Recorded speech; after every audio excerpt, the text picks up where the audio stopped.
Phineas and Ferb are one of my favorite cartoons of all time. I could see them all day and talk about the likable characters, music, and even the running gags that never gets old. But I think which really makes this show unforgettable for me is the reason it was created in the first place, to inspire kids of this generation. What I really want to focus on this video is the characterization of Phineas and Ferb and how their open-minded thoughts make a difference not only on us but on the other characters as well. If I had to pick one episode that completely defines the entire series is all about, it would be the 45-minute special, Summer Belongs to You. This is not only the best episode in the series ever, but even for a cartoon, the themes and messages in this one episode alone are absolutely inspiring. We immediately see their determination in the beginning of the episode. Vacation is more than halfway over, and what have we accomplished? Okay, so we built a roller coaster, we traveled through time twice, found Atlantis, blah blah blah blah blah blah blah. See? We hardly done anything. We need a real challenge. We need to create the biggest, longest, funnest summer day of all time. Ferb, I know what we're gonna do today. Even with all their amazing inventions and incredible accomplishments, they are never satisfied, always trying to find new ways to outdo what they have already done. The special revolves around the brothers attempting to travel around the world in a day. Of course, they face doubts and skepticism, even with their track record, but they attempt the impossible anyway, to prove that it is possible. There's nothing I've ever seen that would make me believe you can pull this off. Except for that time machine thing and the roller coaster. Yeah, nothing's impossible if you believe you can do it. Well, I don't believe, and therefore it's impossible. Phineas makes a bet with Buford for that if they do make it back home in time, then he has to give everyone their bikes back. This is actually important for the plot, which we'll see later. I love Phineas as a character. Anybody who wants to be an influencer, entrepreneur, or artist of some sort really should study his personality. He has an incredible optimistic mindset, always watching and using the environment to find new ideas. He can be so creative to the point that it makes his friends go crazy, but that never slows him down. Next, his sister Candace constantly wants to ruin their fun every episode, yet he doesn't really care. He doesn't lose focus, minds his own business, and remains positive.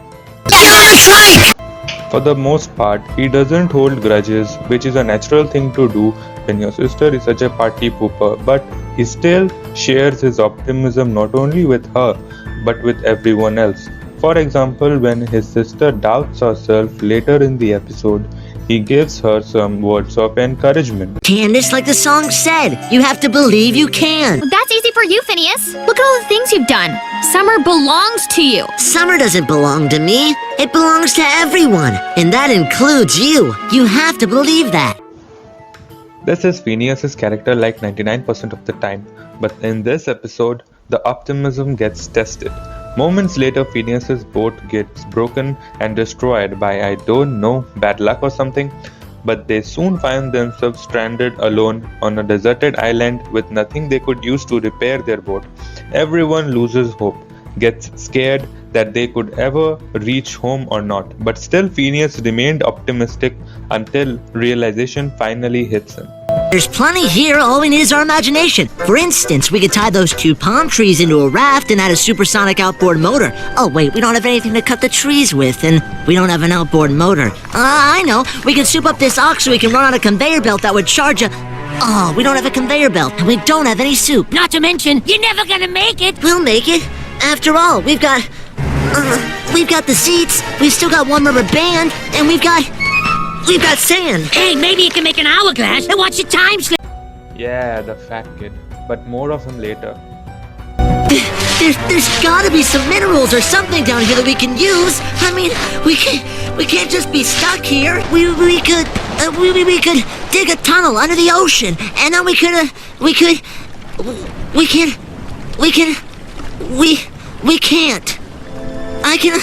I can't believe there's nothing we can do to get off of this.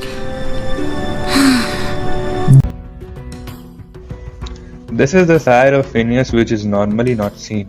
It's the result of the most genius guy put into a situation which is out of his hand. You get frustration, anger, disbelief, and doubt yourself, and all other emotions we feel when the odds are against us. Here Phineas, despite his bingo-shaped head, is just like us. He may be a genius, master of imagination and creativity, but he's a human after all.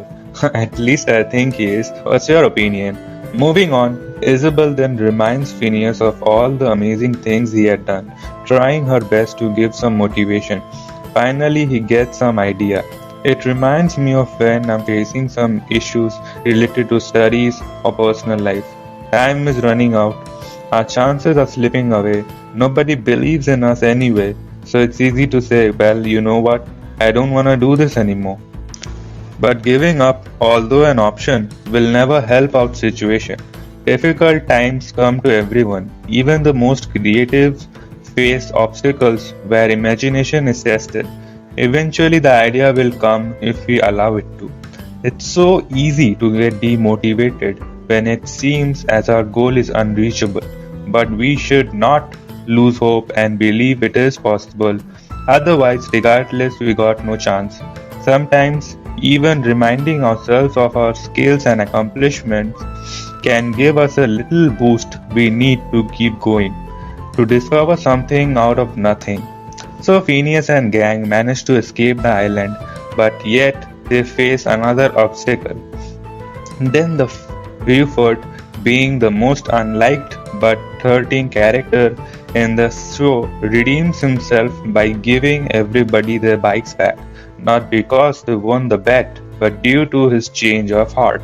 No, no, no! Oh, I actually thought we were gonna make it! I thought we were gonna do the impossible! For one shining moment, summer was whatever I wanted to make of it! Wait, this is my house! Hold on 1 second! I'm giving everybody back their bikes! But Buford, we didn't make it back to our yard. I get it. It's moments like these which truly highlight the impact Phineas and Ferb make on the people around them and change their perception. For instance, their sister usually has nothing to do with their adventures, but here, after they do make it back home in time, she starts believing in their ideas and feels that her brothers aren't so bad after all. I guess the cream on the cake would be for me is the show's soundtracks. The abundance of vocal songs in this series makes the cartoon memorable. Yeah, they are childish, yes, but they do their job most of the time. They're just so catchy. Santa ain't got rhythm. No, I ain't got rhythm. Said I ain't got rhythm. I ain't got rhythm. And other times, specifically in Summer Belongs to You, it just wanna make you go out and do something productive. 'Cause I believe we can, and that's the measure of a man. It's a shame kids of this generation won't be able to experience this cartoon because these are now fading away from mainstream. There are so many cartoons nowadays, they have no intent, no charm, and no message, and hide behind the idea of being a comedy. Phineas and Ferb is a cartoon to tell kids we shouldn't take our free time for granted and waste our days doing nonsense that doesn't make us happy in the end. We should create something meaningful to us, create memories that we never forget, and live life to the fullest, as each day is a new opportunity to do just that. Today is gonna be a great day.